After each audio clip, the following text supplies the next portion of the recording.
Ouching or rubbing the nose often means someone is unsure or keeping a secret.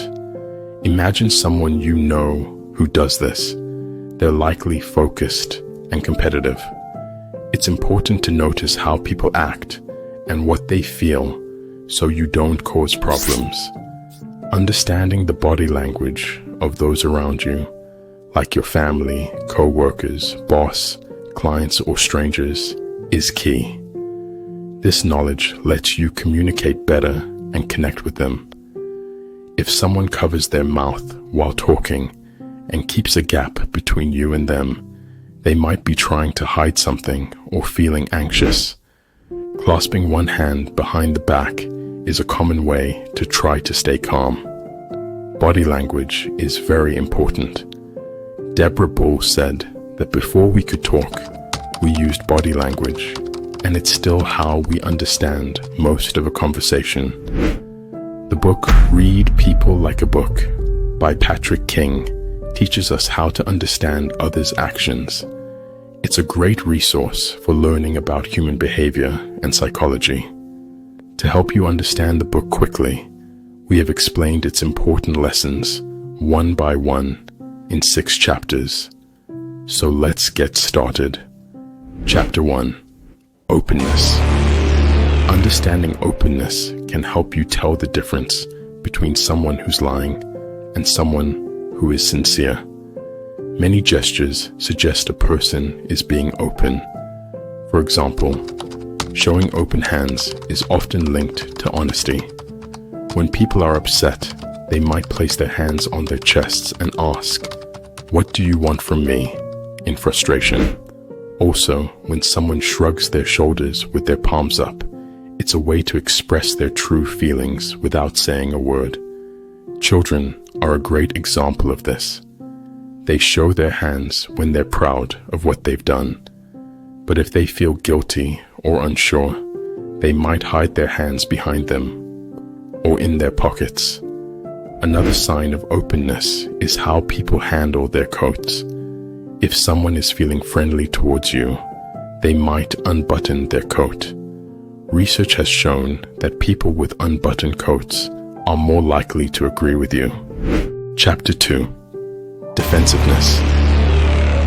Crossing arms over the chest is a well-known sign of defensiveness. It's like an umpire signaling they stand by their decision and won't budge. This gesture is a universal way to show you're not open to further discussion. Even young kids cross their arms when they ignore their parents' words, showing resistance. This arm-crossing signal is powerful. It can even influence others in a group. If you cross your arms while listening or talking, you might notice others doing the same. If a couple of people in the group adopt this stance, it can spread, and soon the whole group might be divided or persuaded. Chapter 3. Evaluation. When someone is deep in thought, trying to solve a problem, they might rest their chin on their palm and blink slowly. This posture can sometimes make it seem like they're not open to what the speaker is saying. To get their attention, you need to make your words more interesting. Charles Darwin noticed that both animals and people tend to turn their heads towards things that catch their interest. Women often use this head tilt to show they're listening closely, especially when they want to impact the conversation. As a speaker, if you notice your audience doing this, it means they're engaged and you're communicating well. This is useful when you have a lot of information to share quickly, but if people start looking away or seem ready to leave, they're probably feeling overwhelmed. That's your cue to wrap things up. Chapter 4. Reassurance. Young people often rub their thumbs together as a sign they're looking for comfort. Other signs include chewing on objects or sucking on pens. When someone is unsure about what they've said, they might need reassurance. Asking them to confirm their statement can help. Pinching the hand is another gesture seeking comfort. and it's common in both men and women. Chapter 5. Suspicion and secretiveness. When someone's body or feet point towards an exit, it's a sign they want to leave. If you notice this during a conversation, you can acknowledge it's late and suggest it's time to part ways. This might prompt them to shift towards the edge of their seat, ready to go. Touching the nose often means someone is hiding something. For example, a student once claimed to like a book while rubbing his nose, but later admitted to not enjoying it. It's important to pay attention to these cues, as they can reveal true feelings and intentions. Chapter 6. Frustration. Clenched hands often show frustration.